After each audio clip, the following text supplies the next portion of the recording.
Welcome back to Campaigns and Cantrips, where we share DM tips, D&D ratings and rankings, and actual play reviews. If this is your kind of content, please like, follow, subscribe, and engage. So on today's episode, we are going to talk how to properly end a campaign. So my name is Christina. I'm the eternal player in our marriage, and this is my husband. Hi, I'm Laurence. I'm the forever DM in our friendship group. Yeah. So we just had a campaign that ended. So we're going to kind of talk about how you approached the campaign ending and any tips and tricks that you can give other DMs that may be approaching a similar ending. So why don't you give us just a little bit of background on our campaign that we were playing? Sure. So we'd been playing campaign for several years. I think 4 years, 5 years. And it started prior to COVID. We were an in-person group. We met up every week. We played for 3 hours or so on a Thursday night. Then everything went into lockdown and we switched our game to being online. And over the course of playing online, people moved away, people got other jobs, and so even into 2021, things like that, we stayed online, we didn't go back to in person. But as it was approaching the end and approaching the final session, we wanted to make sure that we had that session back in person again. So we ended up actually having quite a long wait between our penultimate session and our final session, because it was quite important to us to have that in-person finale. So we probably waited a couple of years to actually do our in-person. And so as you're thinking about, obviously you had 2 years to kind of think about how you wanted to end the campaign, what are some of the general things that you were thinking about leading up to that final session that we had? Sure, yes. And in general, when thinking about a final session, there's a few things that are important to consider. So I think one of the main things is making sure that everyone is on the same page. So making sure that your players are expecting it to be the close or to be the final session of a campaign. And you as a DM as well, obviously you are the one planning it. So in an ideal world where you play a campaign for 2-3 years, you approach the end and everyone is aware, everyone is coming into that session expecting it to be the end. You don't want, as a DM, to be thinking, oh yeah, this is going to be the ending for my players, and your players are expecting to be coming back the following week and are suddenly shocked when they're not. So that's one thing. I think another thing that's quite important, and this is particularly, I think, true of a homebrew game like the one that I was running. And I've run homebrew, I've run non-homebrew. Obviously, when you've got a module, you've got a bit more guidance. The book is there giving you the main story. But in homebrew, you want to make sure that you're wrapping your story up. Yeah, presumably along the way, as a group, you've been telling this collaborative story.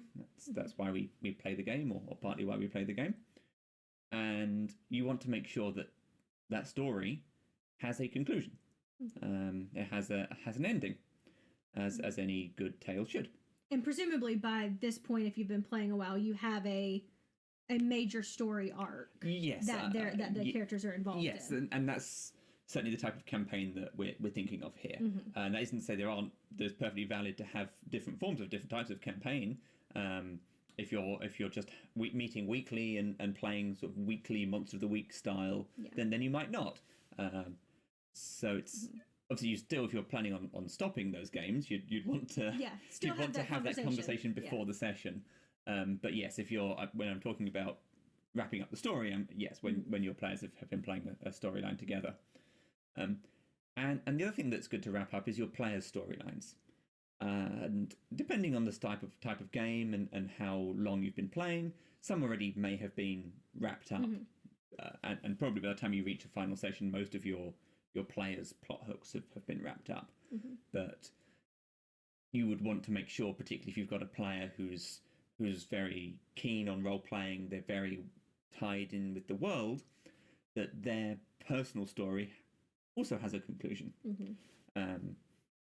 And you want it all to be satisfying as well, and you don't want it to sort of try, and obviously that comes with playing, and it comes with knowing your group, and it comes with knowing your players. And always, I don't think any DM ever goes into any session wanting it to fall flat. All of us DMs out there, we all have had those sessions. We all had them. It's okay. It happens. Don't worry. We still come back the next week. Players still come back the next week, exactly. Yeah. So, and I think that's important for knowing your group, knowing your players, knowing your characters, of what is a satisfying ending to them, because that satisfactory ending may look completely different for my character versus, the guy next to me. Exactly. So some players will want their full story tied. They want their character's whole arc to the sort of start, beginning, middle, ending, all wrapped up within the context of the game. Other players might not. This might just be a chapter in their character's life that they drop in and they play, and they're quite happy for single arc, and then they use their imagination to go and think about what that character then does in the future. So balancing those against your players is something that you pick up as you play the course of the game. So I think when you come to planning that, so those are kind of like your general things that you think about during, leading up to that. And maybe you're starting to think about that, months or weeks in advance, depending on kind of how quickly your game is moving and stuff like that.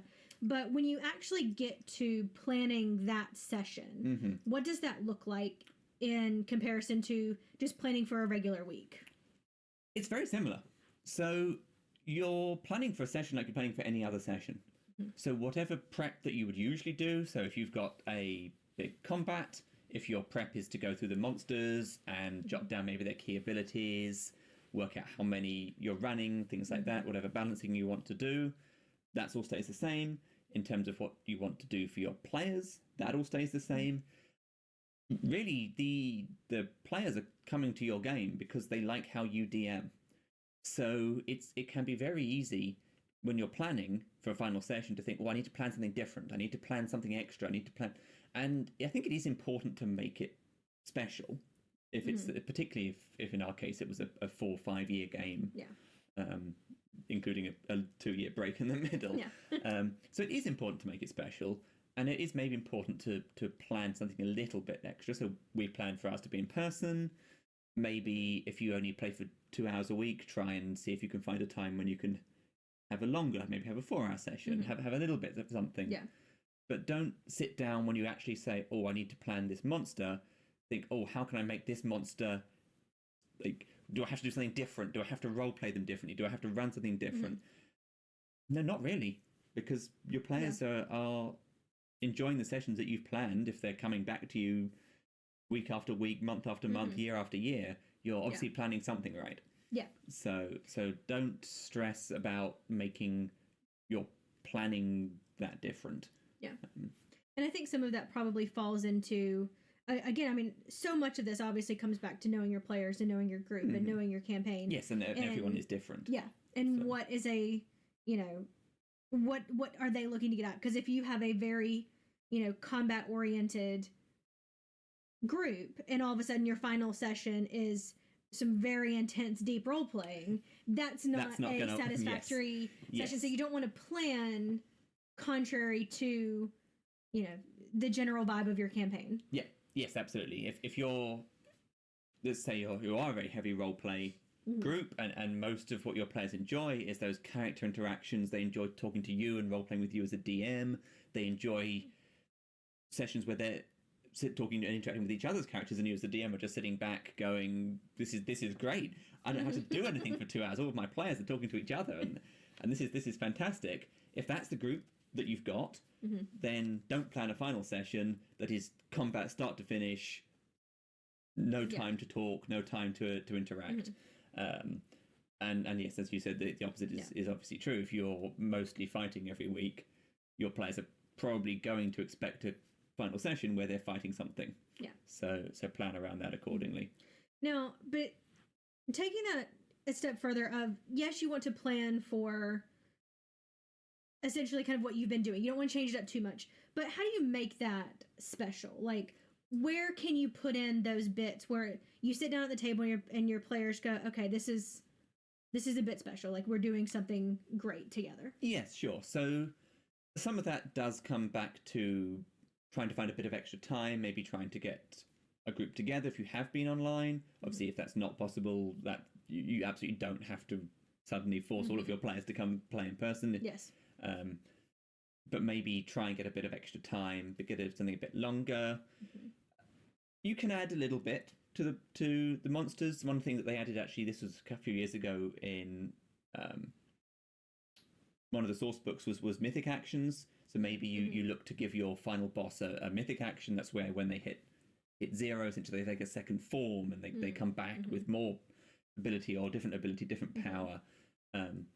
Maybe if you have got a very heavy role-playing group, you bring back a couple of NPCs that they interacted with several months ago, 6 months, a year ago, but they really enjoyed. Maybe they can make a cameo in your final session, and give everyone a goodbye or a bit of extra assistance or a bit of help going into whatever their final challenge is. So it's sort of sprinkling in moments that your players will enjoy, and things that your players are going to sit there and go, oh, that was fun. And some people might say, oh, that's a bit cheesy, or that's a bit... But if everyone likes it and everyone's enjoying it and everyone still talks about it 2 years later, does it matter if it was a little bit cheesy, if everyone had fun? Yeah. No. Do what you want to do. You're the DM. Your players are there to play your game. Let them have whatever fun they're going to have. But yeah. So when it comes to actually running, so we've planned this. Yep. We have the plan to show up. Everybody's showing up or getting online or whatever it is that you're doing. How do you then run that session? Again, very similar to how you'd run every session. Don't try and change up your DM style or your way of actually interacting, anything like that, because again, that's your players are going to expect you to be you. They're going to expect your NPCs to be the NPCs that they're used to, combat to run the way they expect to. You don't really want suddenly to have a whole set of different rules or different mechanics or different things, because it's not going to be the finale they're expecting. Yeah. And I've primarily been the DM, but I have played in some games, and when you're going into a session and into a final session, you do have an idea in your head of what that session is going to be like based on all of the other games that you've played. So you want to match the expectation of your players, and obviously as a DM you always want to try and go above and beyond, but you don't want to go in a different direction. Yeah. And so obviously everyone's circumstances is different. So maybe if you're playing in person and you have the means and the opportunity, and you have a big fight, if you can get a cooler map together, that's great. But again, I can absolutely tell you that your players are not going to think any less of the session if it's just a pen and paper, or it's just a standard map with the sharp or the permanent, not permanent marker, the dry erase marker, or the permanent marker. Maybe you do. Maybe you'll find. Maybe that is how you make your final session special. You keep the map permanent afterwards. Yeah. That possibly is an option. Yeah. Or if you're online, and you're using something like maybe Incarnate is one option out there for making a cool map. Or there are plenty of tools now in things like Roll20 and D&D Beyond that can help. So maybe if you don't normally make a map online, maybe try for the final session, but don't focus on it. Don't make that the goal. The goal is to run the game in the way that you're. Yeah, you can do something a little special without making it different. Yes. So you're elevating what you normally do rather than completely changing the facts. Now, when it comes to like wrapping up that final moment, what do you get? Like, if it's a combat heavy, do you just end there and let them win on the the final kill, or like how do you wrap up that once you are coming to those final few minutes of the campaign? So this again is going to be tailored to your group, as with everything. I like to give my players a little bit of time after the final kill, after the final blow lands. I sort of let everything cool. We have that moment of quiet, that peace after a battle. And then I like to give my players the opportunity to say, in the years following, what do you see your character doing? And give them the opportunity to sit there and think about how their character would react to the post-hero life, if you're running that kind of heroic fantasy. If you're running a much heavier roleplay game where maybe the combat is secondary to roleplay, then you probably would have a very narrative conclusion. And again, I'd always make sure, as the DM, the way that I DM is that I like to make sure my players essentially have the final word. I like to give them the opportunity to close up anything for their character. But that may not be the group that you've got. That's the players that I've got and the games that I've run. I think it's equally perfectly acceptable and perfectly fine if your group is the right kind, then maybe they don't mind the characters so much. Maybe they are just there for the combat and they fight, and the final big bad and the barbarian does something really cool. Maybe the wizard casts some buffs on them and they go flying up and they bring this axe down and it lands and it chops through the Hydra's final head or whatever, and your battle is, and it falls to silence, and that's the end of your campaign. And that's that cinematic freeze frame. We don't need to say anything more. We've achieved our goal. Our characters have done what they came here to do, and we are finished. And I think that's also absolutely fine.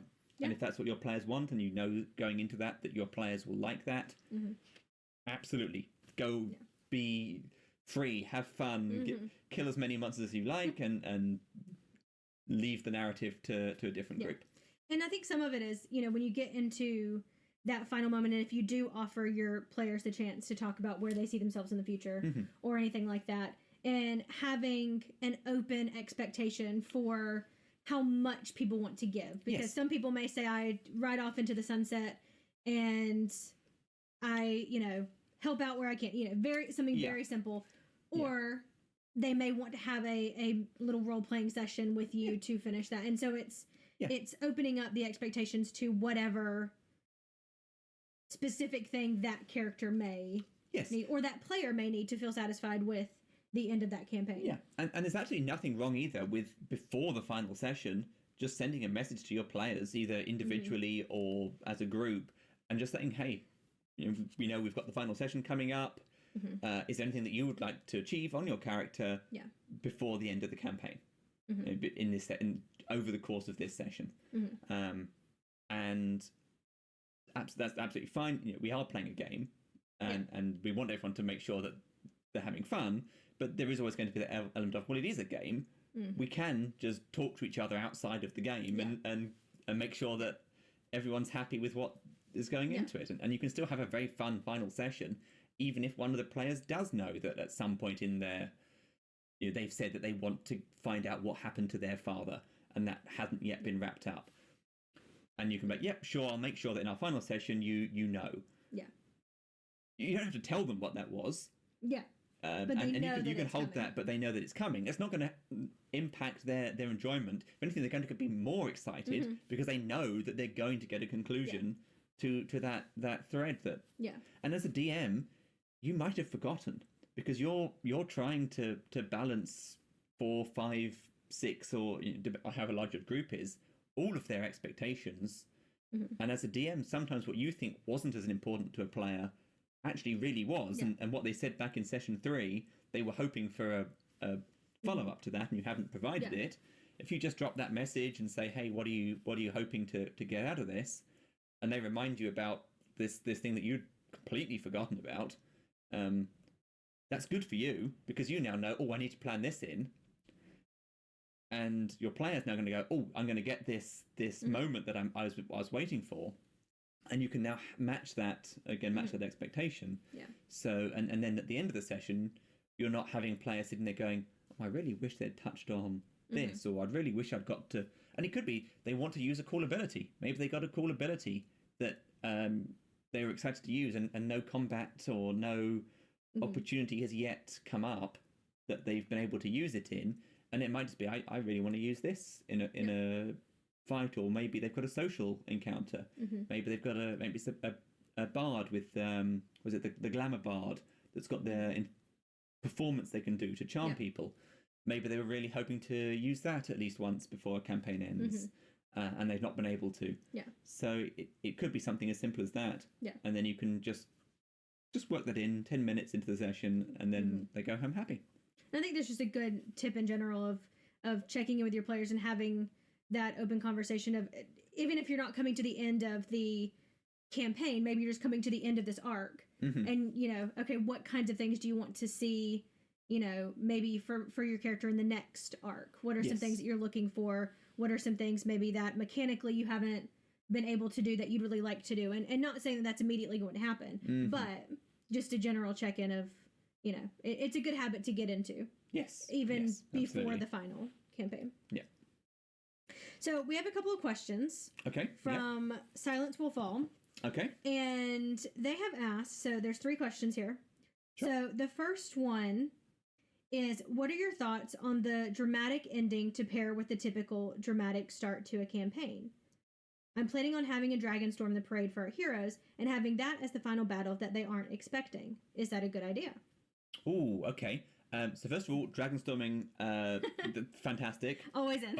always great. I know every monster would be a dragon if you had your way. It would be, yes. So first of all, that sounds really cool. I suppose the thing to say is, and it sounds like if this is like the heroes parade, it sounds like they're expecting this to be the end of a campaign already. I would just make sure that everyone is expecting it to be the final session, and that it's not you're suddenly bringing this dragon out. Here's the final ending, which it doesn't sound like you are. It sounds like everyone is expecting it. So that's great.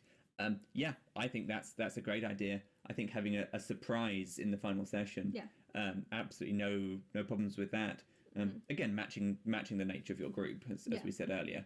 But yes, I think the ending of a campaign shouldn't be a surprise, but there's nothing wrong with having a dramatic twist or a dramatic change in the actual session. No, that sounds great.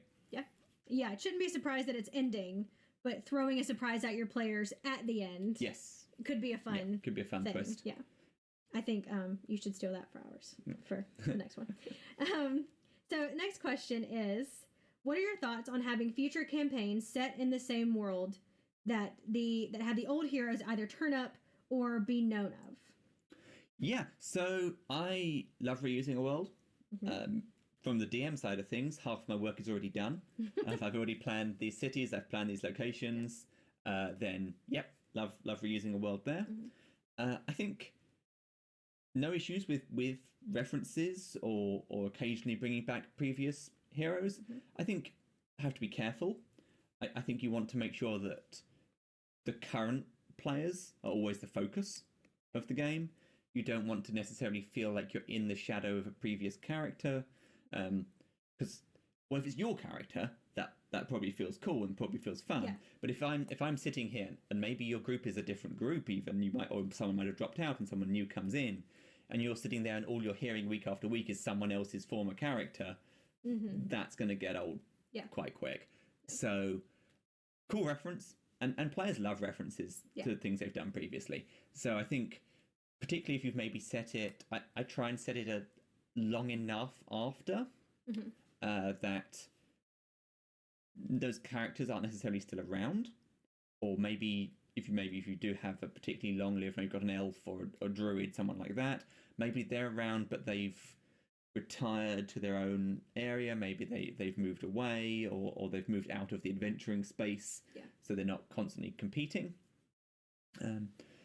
But the other thing that a shared continued world allows you to do is it allows you to maybe pick up on some of those minor threads from a previous game that weren't explored on, and maybe not turn them into a major thread, because I think if they're threads that you offered to your players and they didn't want them the first time, they're probably still not going to want that as a main story. But they're great opportunities for you as a DM to sit there and think, well, what actually happened with that thread?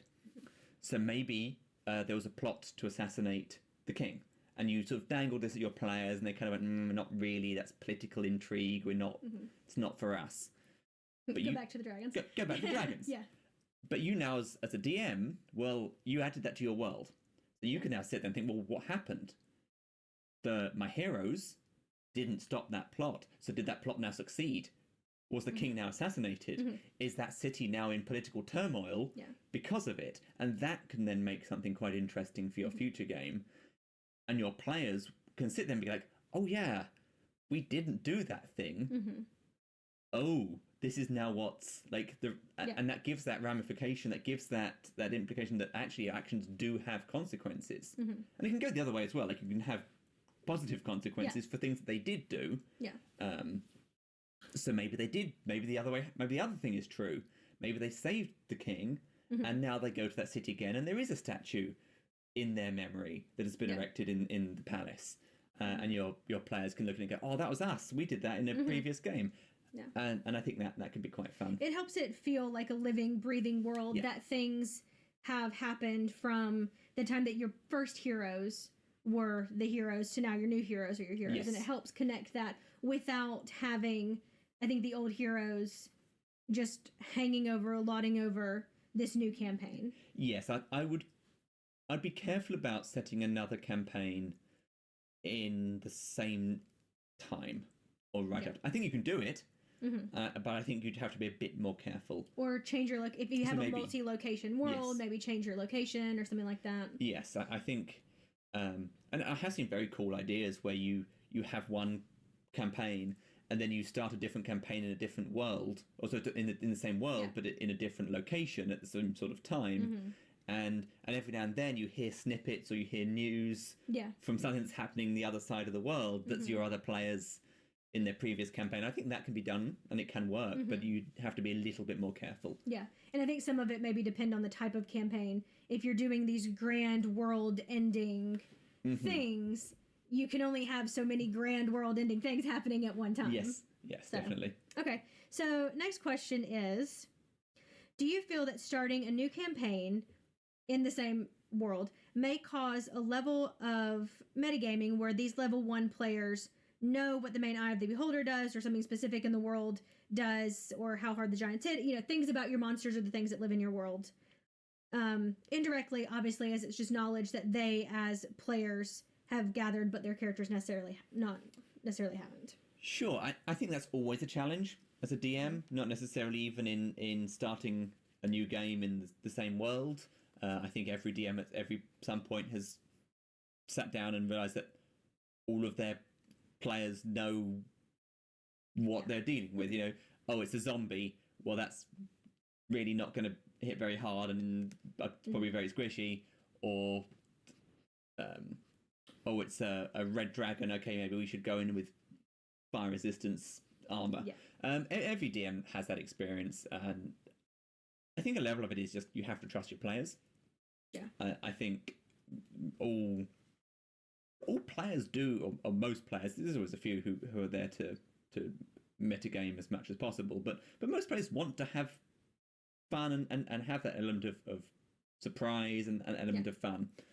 I think a lot of this can be addressed in a session 0. I would always advise a session 0, even if it's the same group. My campaign that I'm currently running, they're all players I'd played with and before in other games, but we still sat down and had that session 0.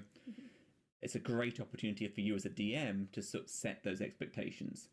And so you can sit there and you say to your players that I know you all know what some of these creatures and monsters do. Try not to let it influence your character's decisions. And you can all have that open discussion about what level of metagaming is acceptable. And I think particularly if let's say a beholder was the main villain from your previous campaign, try in your next campaign to stay away from using a beholder or similar monsters at least to start with. Try and pick some different things that they haven't encountered. There's also a level of let's say your whole city, your main city was destroyed by dragons. Well, there's going to be lore and there's going to be tales about dragons for quite some time to come that your players are going to have heard of when they were growing up. So some of that metagaming knowledge you can attribute to, well, by granddad fought against the dragon occupation and learned such and such about dragons. Yeah. And so you can always build it into a backstory of your character. And some of that, like especially in that example, you can almost twist that and use it against your players. Not like evil, but maybe that story has been twisted in the generations since that has happened. But that's particularly something that maybe, if you are wanting to re-experience the same area in the same world or something, having it set in the future. And, stories, obviously, it's word of mouth, things get twisted or things get exaggerated or less. That may help to separate the first campaign from the second campaign. Yep. And one thing is, as the DM, you have control over what you put in front of your players. Yeah. So you absolutely do not have to follow the stat block in the monster manual. Yeah. First of all, if you're just want to stick to the monster manual, absolutely fine, but you can swap out an ability.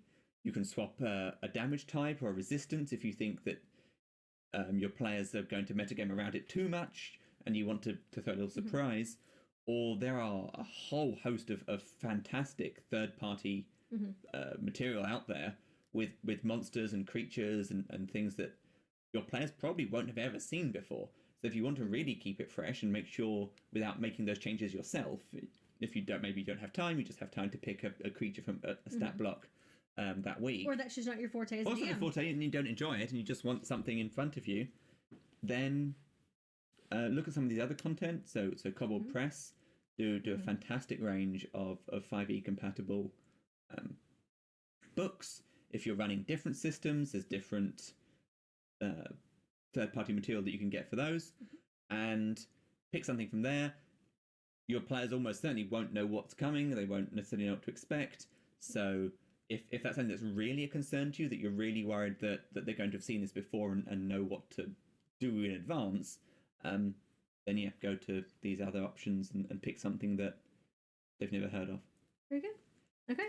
So any final thoughts on ending a campaign? How do you go about it? How do you feel about it? How did you feel about ending? How did I feel about ending? Yeah. Definitely excited. Definitely a bit nervous. I think if you're the DM and you're not a bit nervous before a final session, then you maybe should be, because it is a big moment, and you do want to make sure that all of your players do have a fun time and they do go home satisfied. So I think the most important thing is match your final session to your group. Yes. Try and elevate it where you can without completely changing it, and give everyone the story conclusion that they've all been hoping for. Very good. Well, this has been Campaigns and Cantrips episode on how to end a final campaign. If this is something that you are interested in, please like, follow, subscribe, and engage for more. Thank you. Bye.